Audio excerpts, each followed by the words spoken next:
Good morning and welcome to Ask the Expert, a daily series from 8:30 a.m. to 9 a.m. to help small businesses. Please ask any questions in the comments on either YouTube or Facebook, or using the hashtag QB80E for Twitter. If you need more advice outside of this Help the Ask the Expert session, why not join the official Intuit QuickBooks SMB community group on Facebook? Accountants and business experts are there 24/7. QuickBooks has also devised a dedicated COVID information site.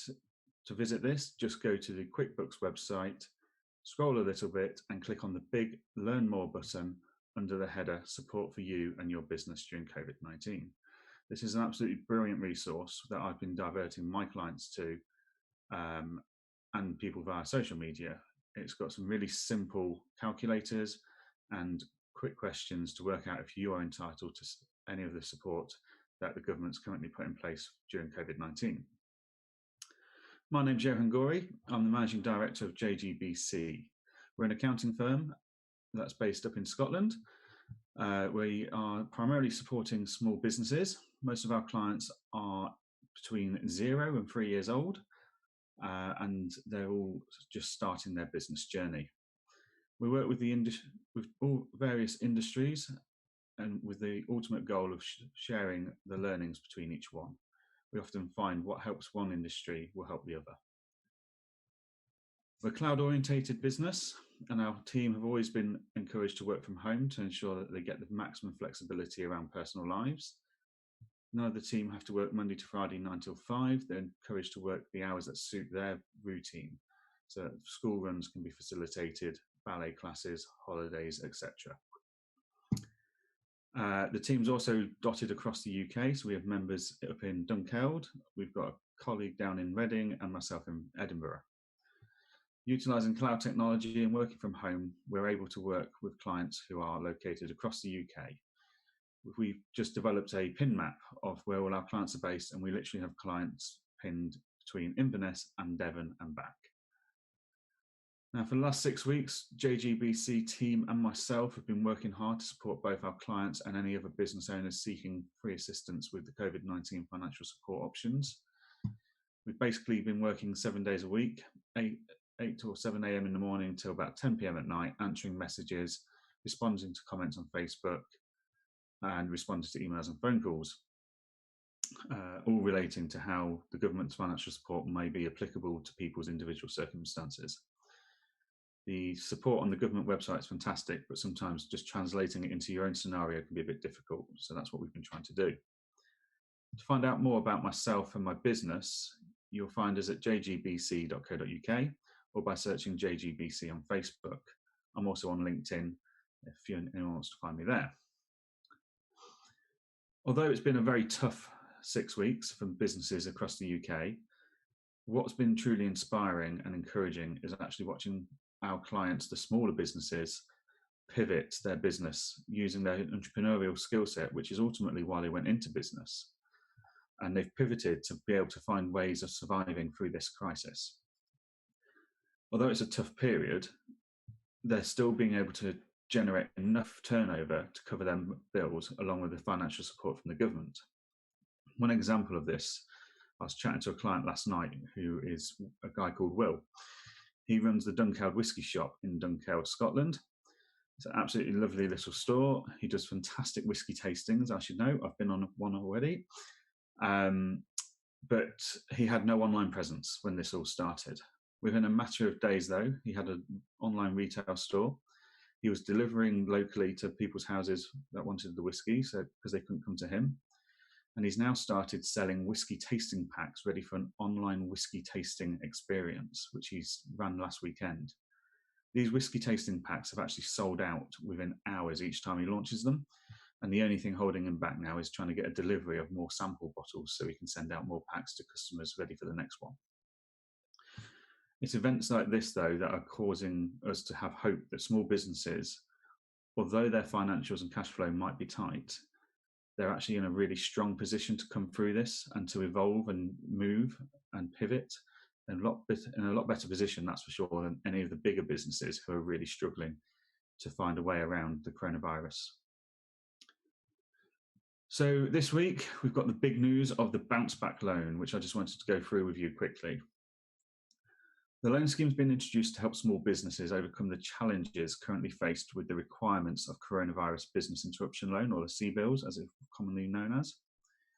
This new loan, the bounce back loan, is 100% guaranteed by the government, and the successful applicant can expect the money within 24 to 48 hours of application.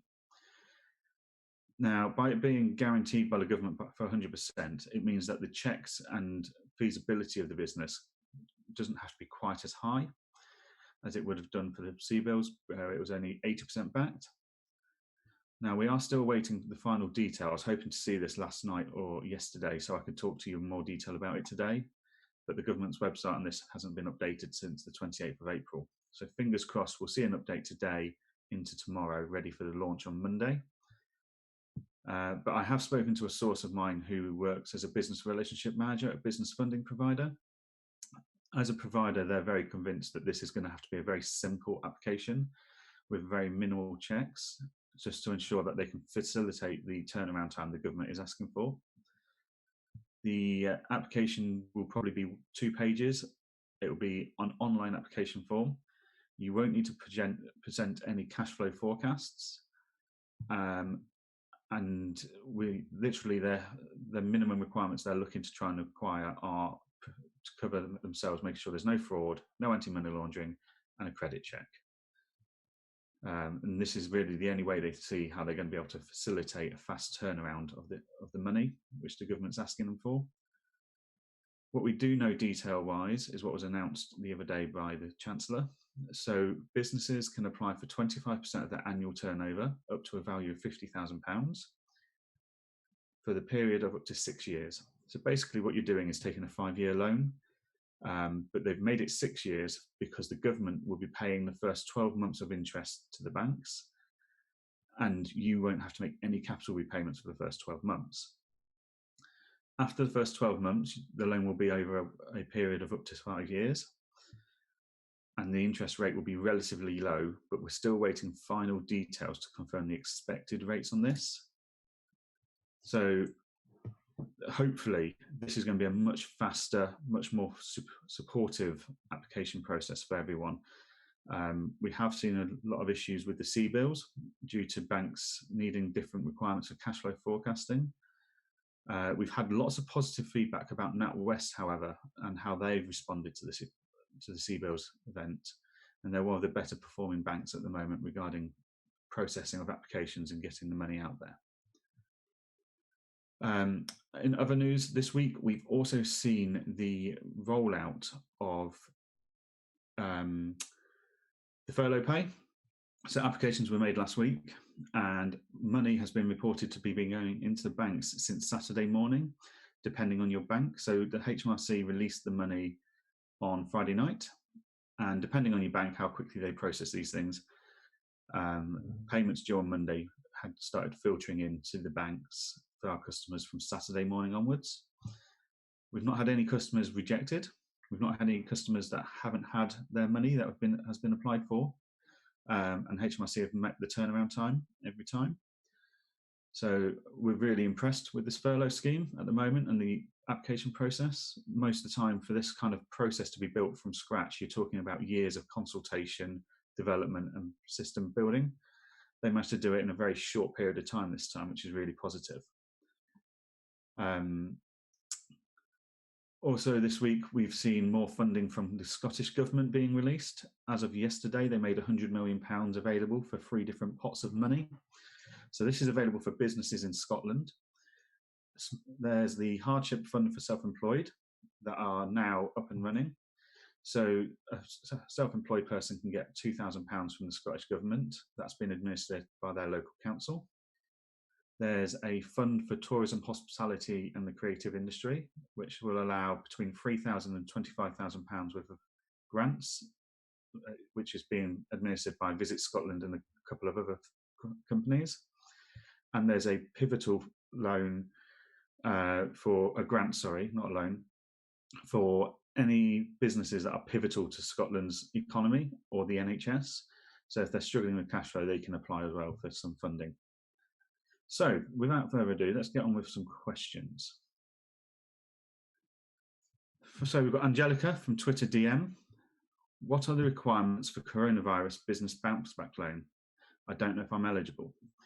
The details, as I was just saying, are very thin on the ground at the moment. The government's given this headline that they're going to provide it. They've told us that it's going to be 25% of your annual turnover. What we don't know is if that's the last 12 months or the last set of accounts turnover, which for some businesses could be a huge difference.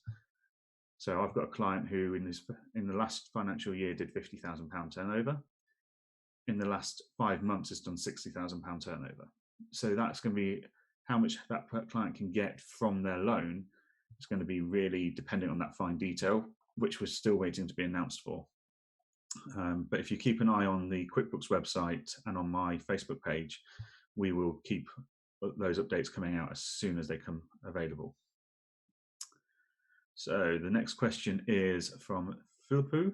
Sorry if I pronounced that wrong. From Twitter DM. I've been furloughed. Can I work for a second job / freelance elsewhere, be self-employed whilst on furlough? Yes, you can, providing your contract with your employer allows you to have a second job normally. So some contracts with employers will say you can only have one job, and that's their job. Others will allow you to work elsewhere as long as it doesn't conflict with your current job. So as long as that term is in your contract that you can work elsewhere, then you can work as well as have furlough. Again, when it comes to self-employment and freelancing, there's often terms in contracts that prevent you from doing that for certain companies. So it's really important you check your contract of employment out to make sure that you know whether you're allowed to or not. But the government is actively encouraging people to work as key workers if they've been furloughed. So there's lots of airline staff that we're seeing in the media. They're working at Tesco's as delivery drivers or Asda or any other supermarket on the high street. They're working at pharmacies. They are working as fruit pickers. They are volunteering for the NHS. So the government is particularly proactive in supporting you while you're on furlough to become a key worker. Stephanie from Twitter, a question from you. I'm a director of a limited company. Can I furlough myself? Stephanie, you can furlough yourself. There are a few caveats. One is you need to have been on a payroll which is registered at HMRC. And your last RTI with you on it has to have been in by the 19th of March. So this will ensure that you can be on the furlough. And if you do furlough yourself, you can't do any work for your business other than the statutory requirements, which include filing accounts, updating Companies House of any changes, etc.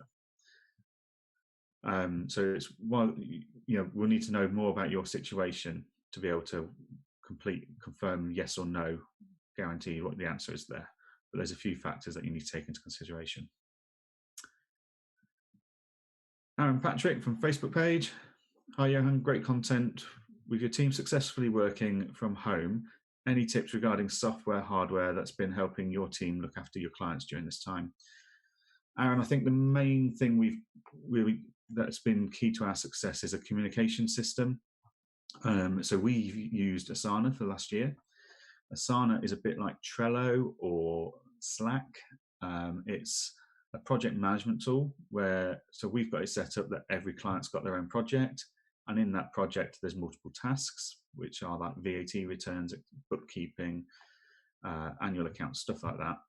And then all those tasks are also on a project board, which allows me to have an overview of what VAT returns or annual accounts need doing that month. The beauty of it is, though, that each team member can comment on a task and tag in other team members. So it becomes like a messaging board as well for us. We can share documents on it, and it's basically replacing a lot of our emails at the moment, which is fantastic. Because instead of trying to dig out an email, we just go, well, it's relating to so-and-so's VAT return. We'll go and look at their VAT return task on Asana. That and just trying to set up your home office with hardware to suit your business as best you can. So I personally enjoy having multiple screens. So I'm currently using two 40-inch screens. I've also got my laptop, which powers everything, my MacBook Pro. I've got a 11-inch iPad, which is like my notepad. And I've got my 12.9-inch iPad, which is now a fourth screen for me to use while I'm working. Patel, new question in from Patel from Twitter. How different are the policies across the UK? Is it a good time to relocate an online business based in a warehouse? We're in Sheffield. So there are some slight deviations between Scotland, Wales, and England. The main support rules don't change across different areas. So things like furlough pay. Furlough pay is the same across all areas of the UK. Bounce back loan, CBILS loans, they're all the same. There are some slight deviations when it comes to the treatment of business grants. So Scotland and Wales have slightly different rules for the business grants application and who can and can't apply. Scotland, for example, only allowed you to apply for one business premises originally. They have now changed that to bring it in line with England slightly more, in that they are now allowing you to apply for multiple premises like you can in England, but you can only get 75% of the grant on your second premises onwards. So yes, there are slight variations in that grant scheme, and then there are different supports in various places. So Scotland, as I said, have announced some funding, £100 million, which went live yesterday, to support self-employed people that been trading less than a year, which is not support available in England or Wales at this time. So there are some slight deviations, but nothing major.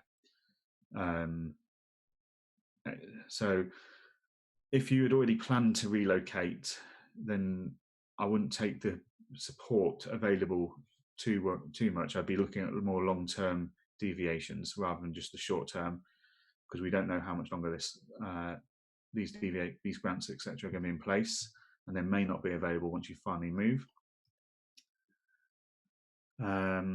We have another question from Rotil, sorry if I'm pronouncing that poorly, from Twitter DM. We have lot of goods which are perishable. What is the best way to keep the books as efficient as possible? Should we give charity or dispose? If you've got perishable goods, then either way, even if you write them off or dispose them, write them off and give them to charity, is obviously the more ethical and moral thing to do, and certainly something you should be sharing on social media to show what you're doing to help others at this time. If you do dispose of them, either way, when it comes to the finances, you'll be writing off the stock from your stock control account into either the charitable donations or the waste account. So financially, it doesn't really matter, but I'd certainly consider the public image in what you decide to do. Question in from Morton from Twitter DM. My employers reduced my pay.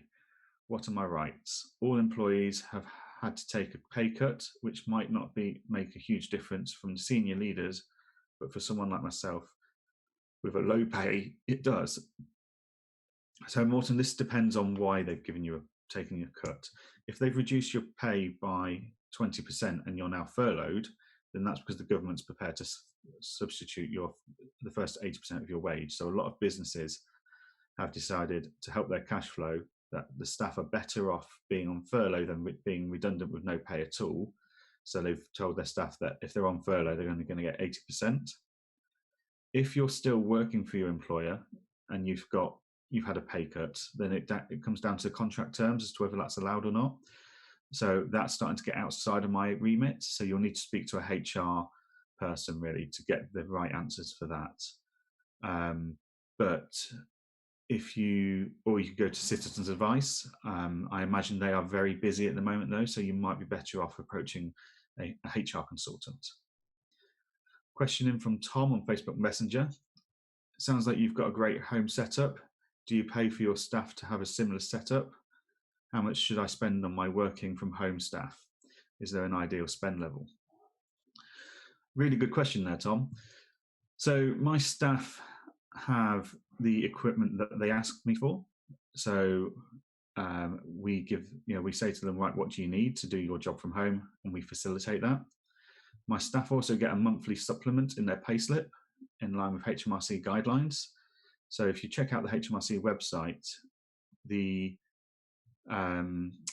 tell you how much they feel is appropriate for an employee to be paid to incur expenses of working from home. So this covers costs like increased electricity, heating, water, etc. And I also pay towards their mobile phone bill each month because I know they're using it for work because they're calling me, they're calling each other, they're calling clients.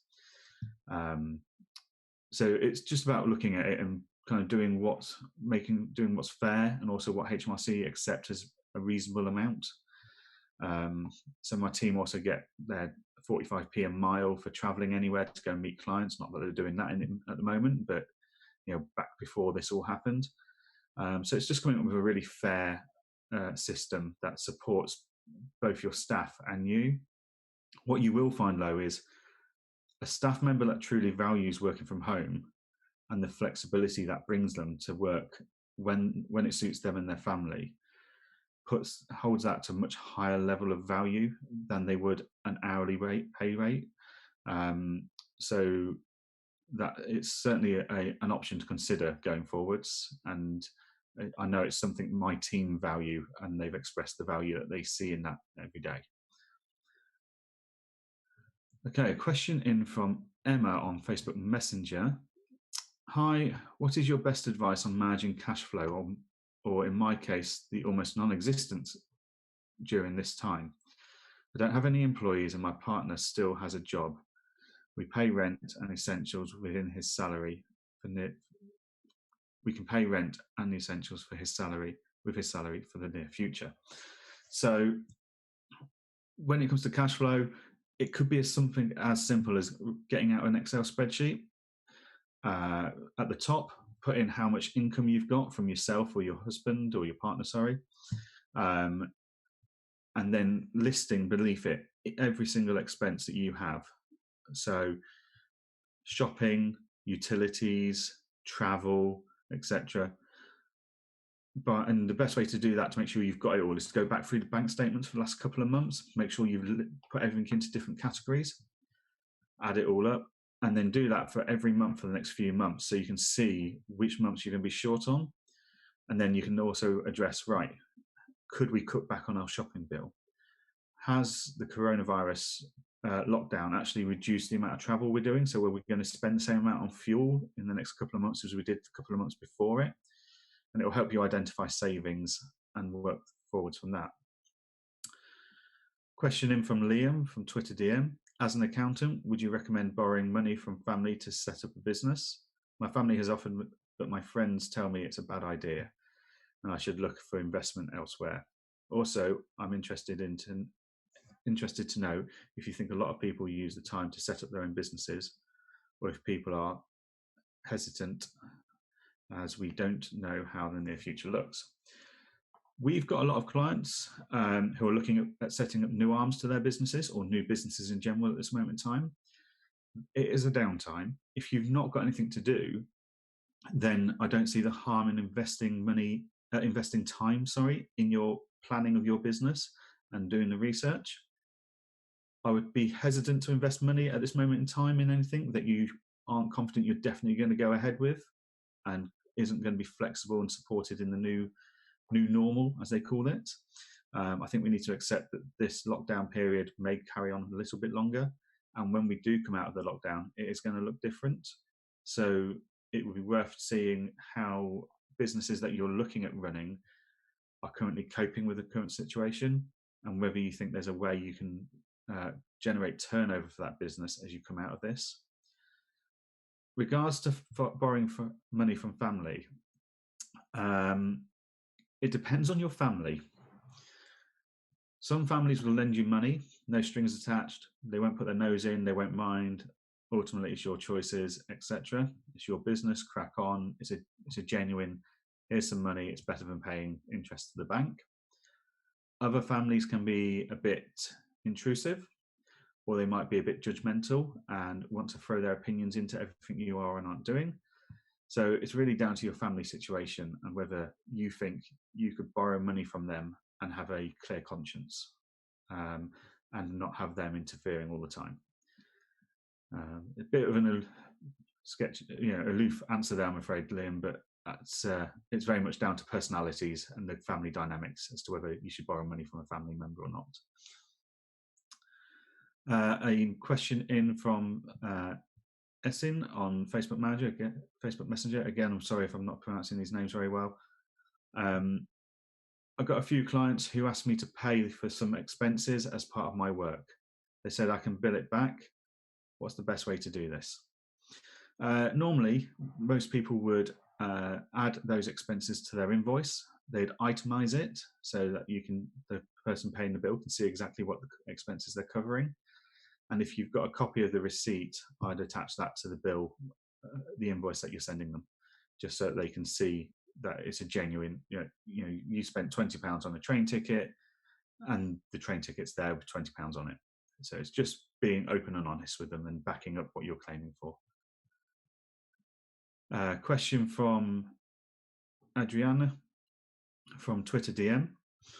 What are the consequences if a business goes minus year after year compared to large corporations? Is it normal to do so for the first couple of years? Most businesses will run a loss for the first couple of years. That's because you're spending any money that's coming in is being reinvested back into the business.